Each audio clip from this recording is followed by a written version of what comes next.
Hello friend, જય દ્વારકાધીશ, રાધે રાધે। આજે આપણે બનાવવાના છે ટિફિનમાં તિખારી અને રોટલા। અને તિખારી પણ એક અલગ જ રીતે બનાવવાની છે। અહીંયા મેં તેલ લીધું છે 3 થી 4 પાવડા, અને અહીંયા મેં તેલ ગરમ કરવા મૂકી દીધું છે। અને અહીંયા તેલ ગરમ થઈ ગયું છે, થોડીક હિંગ ઉમેરી દેવાની છે, રાઈ જીરું ને રાઈ જીરું પણ તતડી ગયું છે। અહીંયા મેં લસણ લીધું છે 6 થી 7 કળી, અને આવી રીતે ઝીણું ઝીણું સમારી લીધું છે, તે ઉમેરી દેવાનું છે।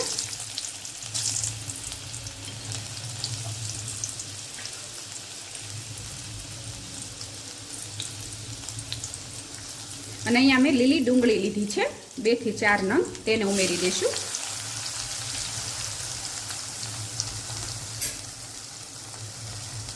અને થોડીક હળદર ઉમેરશું,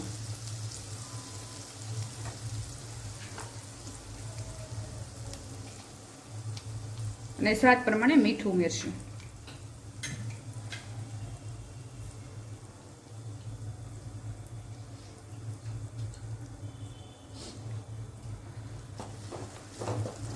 અને થોડી વાર માટે સાતળી લઈશું।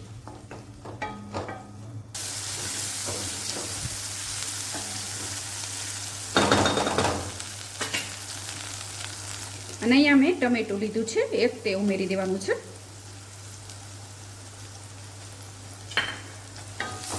અને મિક્સ કરી લઈશું। અને આમાં તમે બધા ખડા મસાલા પણ ઉમેરી શકો,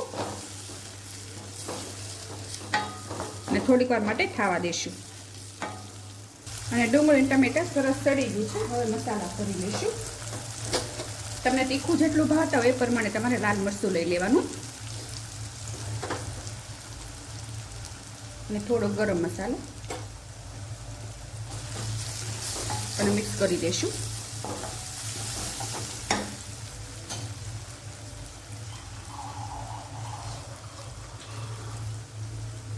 અને થોડુંક પાણી ઉમેરી દેવાનું છે, અને થોડીક વાર માટે ઉકળવા દઈશું। અને 1 ચમચી ધાણા જીરું ઉમેરી દઈશું।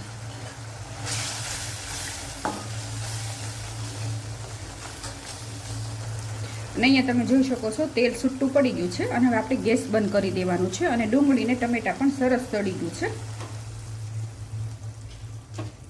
અને હવે દહીં ઉમેરી દેવાનું છે,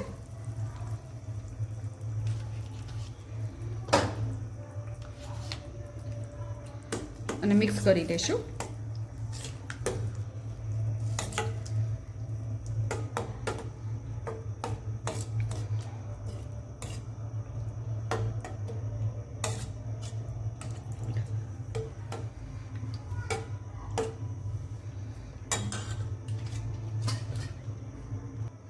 અને અહીંયા આપણી એકદમ ટેસ્ટી તિખારી તૈયાર છે, અને ઉપરથી કોથમીર ઉમેરી દઈશું।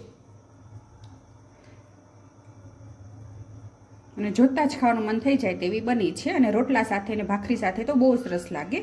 અને અત્યારે શિયાળો શરૂ છે, તો તમે એકવાર પણ આવી રીતે લીલી ડુંગળી ઉમેરીને તિખારી બનાવજો, બહુ સરસ લાગશે। અને મારી આજની આ રેસીપી તમને ગમી હોય તો લાઈક કરજો, શેર કરજો, અને સબસ્ક્રાઈબ કરજો। હું ફરીથી મળીશ એક નવી જ રેસીપી સાથે, ત્યાં સુધી જય દ્વારકાધીશ।